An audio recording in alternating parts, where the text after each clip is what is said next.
लोगों ने मेरा मजाक बनाना शुरू कर दिया। डॉक्टर मजाक में गली जाता, डॉक्टर कहते थे मेरे को, वो गया डॉक्टर। आज हम बात करेंगे कृषि की। कृषि में जिसने भी लीग से हटकर कुछ काम किया है उसको सफलता अवश्य मिली है। इसी का एक उदाहरण है गांव कैलरम के किसान ईश्वर कुंडू, जिन्होंने जहर मुक्त खेती को अपनाकर अलग विश्व में अपनी एक अलग पहचान बना ली है। उनको नेशनल व इंटरनेशनल स्तर पर भी अनेकों बार सम्मान मिल चुका है। आइए हम उनसे बात करते हैं कि कैसे वो इस मुकाम तक पहुँचे हैं। नमस्कार जी ईश्वर जी। नमस्ते जी। सर, आपने ये शुरुआत कैसे की? देखिए, हर चीज़ के पीछे कोई ना कोई कारण होता है। और दूसरी बात मैं एक और कहना चाहूँगा पहले, सबसे पहले कि हर आदमी, चाहे वो कहता है ना भाई अयोग्य है जी, कोई आदमी अयोग्य नहीं होता। किसी न किसी के अंदर कोई ना कोई ऐसा टैलेंट होता है जो उसके अंदर छुपा होता है। उसको उभारने के लिए खुद की या समाज की एक तरह से उसको ज़रूरत होती है जी। मैं इसका एक उदाहरण हूँ। मैं सीधी सी बात कहता हूँ जी। मैं पहले सीड पेस्टिसाइड की दुकान ही करता था जी। जहर बेचता था मैं। 88 से करीबन 93 तक मैंने की है। तो 92-93 में एक फोरेट आता था जहर, उसका मेरे ऊपर इतना इफेक्ट बैठा था दुकान के ऊपर बैठने से ही जी। अब मैं उसका मारा आज तक पक्का बीमार हूँ, उसका कोई इलाज नहीं है जी। तो जब एक बेचने वाले की हालत है ना, और किसान क्या है, किसान तो सबसे पहले यूज़र है इसका, इंसेक्टिसाइड का यूज़र। वो सबसे पहले किसान के घर में आता है जी। उसे खेत में आता है, फिर उसको खोलता है, यूज़ करता है। यानी सबसे ज़्यादा इफेक्ट कहाँ पड़ा है? गांव में ही पड़ा, किसान के ऊपर ही पड़ा है। तो मैंने खुद के ऊपर ये महसूस किया। तो मैंने, अगर मैं खेत में जाता ना तो वो फोरेट तो उस टाइम बहुत चलता था, कीटनाशक डालते ही दुनिया भर। तो मैं खेत में जाने के लायक भी नहीं था, उल्टी आ जाती थी, चक्कर आते थे, यानी कि एक तरह से एलर्जी का बन गया था मेरा शरीर। तो मैंने तब ये सोचा कि जितने भी जहर है ना, जब मैंने आज तक बेचे हैं, मेरे को पता है कि मैंने सिर्फ बेचे हैं। मैंने पूरी स्टडी की, अपना एक अंदर से समझ लो कि मैंने आत्म अवलोकन किया। फिर जितने भी जहर आज तक हमने बेचे हैं ना, दरअसल उनकी कोई ज़रूरत नहीं थी जी। हमने सिर्फ बेचे हैं, हमने किसान को डराया है। जितनी भी कंपनी, जितने भी प्रोडक्ट आज एग्रीकल्चर में, चाहे सलाहकार से लेके और विक्रेता तक, एक पूरी एक ऐसी लॉबी है जिसने कि किसानों को डराना शुरू कर दिया। डरा डरा के अगर ये नहीं डाला तो आपका ये हो जाएगा। सर, ये विचार कैसे आया फिर आपके मन में, जैसे आपने जहर से अलग हटकर ये जो अपना खुद का प्रोडक्ट बनाया?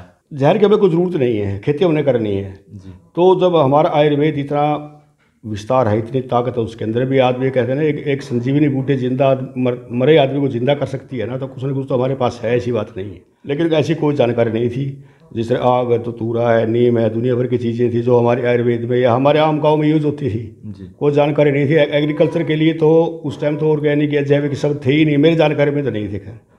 तो मैंने कोशिश शुरू कर दी भी बिना जहर खेती करनी है, चाहे कैसी भी हो। फिर आयुर्वेद की मैंने कुछ किताबें पढ़ी, इनकी प्रॉपर्टीज क्या क्या गुण है, किस वनस्पति में क्या गुण है, क्या काम करेगी, कड़वी, कसैली, तिक्त, ये ऐसी जड़ी बूटी या ऐसी वनस्पति, ऐसे पेड़ पौधे जिनको ना तो इंसान छेड़ता है, ना जिनको पशु खाता है, जिनका स्वाद कड़वा है, जिनका स्वाद तीखा है, मैंने उनको अलग से छांट लिया। 200-250 जड़ी बूटियों मैंने तजुर्बे करे। दिल्ली की खारी बावली को मैंने छान मारा। देखो, उस टाइम एक पहले आइडिया था, फिर तजुर्बे हुए, परीक्षण हुए। तो आइडिया को परीक्षण में होते होते एक तरह से एक फार्मूला बन गया। ये 2002 में मेरे को ये पक्का कन्फर्म हो गया कि ये एक फार्मूला है। तो सबसे पहले मैंने अपने खेत में ट्राई किया, उसको रिजल्ट बढ़िया आने लग गए। तो मैंने उसी के ऊपर लग गया। मैंने सारे काम दाम सब छोड़ दिए। लोगों ने मेरा मजाक बनाना शुरू कर दिया। डॉक्टर मजाक में गली जाता, डॉक्टर कहते थे मेरे को, वो गया डॉक्टर। जो कमाल नामकरण हुआ ना, ये नगूरा गाँव है अपना, वहाँ हमारे कश्मीर जी के रिश्तेदार थे, कृष्ण सैडी जी। तो उनके पास हम इसी तरह की बोतल दे के आ गए। 4-5 दिन के बाद कश्मीर के पास फ़ोन किया, मेरे पास फ़ोन भी नहीं था। तो कश्मीर ने कहा भाई अपना सैनी साहब का फ़ोन आया है और वहाँ जाना है। तो हम भी डरते डरते गए। मैं यार क्या करेगा, सैनी तो जरगाड़ी सुना लेगा और क्या करेगा। तो उन्हें बता रही है पहले चाय पी लो। मैं यार खिला पिला के मारेगा। यानी माहौल इतना बढ़िया बन गया था। हम जी फिर उसने खेत में लेके गए। उसने कहा, उन्होंने कहा ये देख लो इसमें डाला है। यकीन नहीं हुआ जी। मतलब 4 दिन के अंदर उस खेत की शक्ल बदल गई, पानी की शक्ल बदल गई, पौधे की शक्ल बदल गई। जहाँ 4-4 फुटा होते हैं, 20-20 फुटा, इतना पौधा। भाई यार ये तो मैं भी नहीं मानता। इसका नाम कमाल रखो तो कमाल है। तो आज वो कृष्ण सैनी दुनिया में नहीं है, लेकिन इसका नामकरण करने वाले वही थे। किसान के द्वारा इसका नामकरण किया जी। वहाँ से हमारा हौसला बढ़ गया जी, हमारी शुरुआत बढ़ गई। फिर हमने तो ये कर देख लिया कि हमारे प्रोडक्ट में दम है, हमारी टेक्नोलॉजी में दम है। मैं किसान को ये कहता था, भाई आज एक फोरेट डालते हो आप एक एंडोसल्फान डालते हो, बोतल है, तो उसकी जगह मेरी ये बोतल आप ये डाल के देख लो, क्या है मैं नहीं बताता, आपको करके देख लो, आप अच्छे लगे फिर बात करेंगे।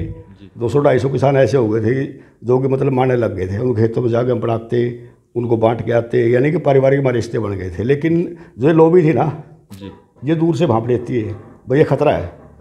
तो उन्होंने क्या किया जी, अपने आदरणीय रवि शर्मा जी SP साहब होते थे अपने कैथल के जी, एक बुरे आदमी को अच्छाई के तौर पे मैं लेना चाहता हूँ उसने मेरा बहुत बुरा किया, इतना बुरा किया है कि मतलब ज़िंदगी में इतना बुरा मैंने कभी देखा ही नहीं।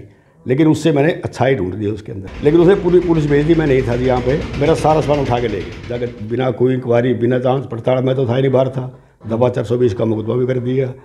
लेकिन अच्छा ये थी कि वहाँ एक उस टीम में एक ASI थे, बलवान सिंह।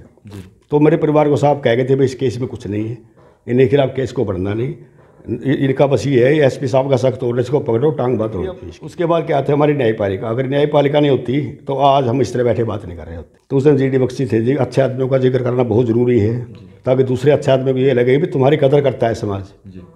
तो मैंने वकील भी किया जी, उन्होंने क्या यार जमानत की डाल देते हैं आप अग्रिम जमानत के लिए। तो उस दिन वकील था नहीं, पुलिस वाले पीछे पीछे बटे 1-1.5 महीने तो मैं दिल्ली धक्के खाता रहा, जहाँ भी था। बचने का डर लगता है, डंडे सबको डर लगता है। तो मैं बिना किसी तारीख के, क्योंकि पुलिस वाले मेरे पीछे थे, मैं GD बख्शी साहब के कोर्ट में घुस गया। लेकिन जब ये पुलिस की भाग दौड़ हो रही थी ना, पीछे पीछे पुलिस थी, मैं फरारी के दौर में जिस टाइम गुजर रहा था, तो नई दिल्ली रेलवे स्टेशन पर एक बुजुर्ग मिले थे मेरे को। उन्होंने मेरे को एक पत्रिका दी थी हनी बी नेटवर्क की। मैंने घर आकर उसको ध्यान से पढ़ा, तो वो तो मेरे लिए थी। दरअसल देखा जाए उससे वो सिर्फ मेरे लिए ही वो बुजुर्ग आदमी स्टेशन पर मिले थे जी। वो मैंने पढ़ा, national innovation foundation Ahmedabad, Bharat सरकार की वो मैगजीन थी। मैंने पढ़ा तो उसमें देखा कि कैसे कैसे लोगों ने काम किया, कैसे उन्होंने प्रमोट किया है जी। तो मैंने तो उस टाइम जी हाथ से लिखी, 2-3 पेज में अपनी सारी कहानी लिखी, उनको मैंने डाक से उनको भेज दी। तो कई दिन के बाद उनका रिप्लाई आ गया, जी आपका जो आइडिया है ना ये अच्छा, हम इसको देखना चाहते हैं। तो वहाँ से पूरी टीम आई, उन्होंने मेरा सारा सिस्टम देखा, कैसे बनाता है, क्या करता है, अपने सामने सारा कुछ उन्होंने देखा जी। तो वहाँ जाने के बाद उन्होंने रिपोर्ट दी कि भाई ये तो फार्मूला बहुत बढ़िया, एक तरह से ये तो बिल्कुल नई इनोवेशन है। एग्रीकल्चर में आयुर्वेद को कन्वर्ट करने का आज तक कोई किसी ने प्रयास भी नहीं किया। आयुर्वेद को एग्रीकल्चर के लिए कन्वर्ट करने का श्रेय उन्होंने मेरे को दिया। तो 2007 में ये क्लियर हो गया, मेरे को अवार्ड देना है। तो मेरे को दिल्ली बुलाया, तो हमारे जो राष्ट्रपति थे डॉक्टर APJ अब्दुल कलाम जी, तो ये आप यकीन मानो जब मैं उनके सामने खड़ा हुआ था ना तो मेरी आवाज़ नहीं फूटी। यानी यकीन नहीं हो रहा था ये एक आम आदमी जो कल पुलिस से भागा फिरा था, आज वो इतनी महान हस्ती के सामने खड़ा है। मेरे को सिर्फ आज तक उनके ये शब्द याद है, वेरी गुड इनोवेशन। तो उसी टाइम डॉक्टर ब्रह्म सिंह जी उनके OST थे राष्ट्रपति जी के, तो उनको बुला के उन्होंने कुछ इशारा किया, राष्ट्रपति जी आगे निकल गए। तो ब्रह्म सिंह जी मेरे पास आ गए, अपना कार्ड पकड़ाया, निकले भाई ईश्वर सिंह कुंडू अब तुम मेरे कंट्रोल में है, कभी कोई दिक्कत हो, सरकारी गैर सरकारी है, किसी तरह की भी कोई दिक्कत हो तो बस मेरे पापा ने फ़ोन कर देना है, मैं 24 घंटे मैं तैयार हूँ इसका। तो राष्ट्रपति भवन का 35 नंबर गेट, आज मतलब मेरे लिए सिर्फ जाके वहाँ अंदर जाके गेट पे फ़ोन करना अंदर भाई मैं आया हूँ। तो मेरी आज तक मेरी गाड़ी की तलाशी नहीं हुई, मेरी तलाशी होने तो बहुत दूर की बात। ये अवार्ड मिल गया जी राष्ट्रपति भवन में, एक तरह से हम सदस्य बन गए। एक छोटा सा आदमी इतनी बड़ी जगह पहुँच के देखो जी, हौसला तो बढ़ता ही है। मैंने ये नहीं सोचा मैं सिर्फ 10वीं तक पढ़ा हूँ, गाँव के स्कूल में पढ़ा हूँ, मैं कॉलेज नहीं गया या मुझे अंग्रेज़ी नहीं आती।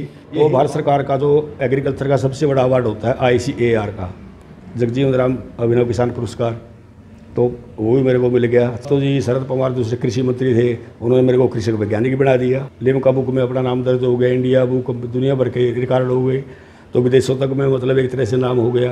यानी कि अवार्ड लूँगा तो मैंने ये समझो कि जो महिंद्रा का इतना बड़ा अवार्ड था 44 लाख का, नकदी के हिसाब से मेरे लिए बहुत बड़ा था जी, आज भी है पहले भी था। तो मैंने ये साबित करके दिखा दिया कि हमारा जो आयुर्वेद है वो सर्वश्रेष्ठ है, हम बिना जहर की खेती कर सकते हैं। कुंडू जी, जो आपका कमाल प्रोडक्ट है वो किन किन फसलों में और किन किन पौधों में कमाल करता है? जैविक क्या है, ज़मीन भी जीव है और पौधा भी जीव है, उनको जीव बना रहने दो ना, बस हो गई जैविक खेती। लंबे चौड़े भाषण देने की इसमें ज़रूरत ही नहीं कोई भी। तो हमें ऑर्गेनिक कार्बन को हमने मेंटेन करना है, उसको बढ़ाना है। ज़मीन के अंदर क्या है कि जैविक प्रक्रिया हमने शुरू करनी है जी। तो जो मेरा कमाल क्लाइम जो प्रोडक्ट बना ना, जब उसकी पहली टेस्टिंग हुई, जो टेस्ट करने वाली जो पूरी टीम थी ना, पूरी टीम ने मेरे को फ़ोन किया था जी कुंडू जी ये तो बहुत बड़ा कमाल कर दिया आपने।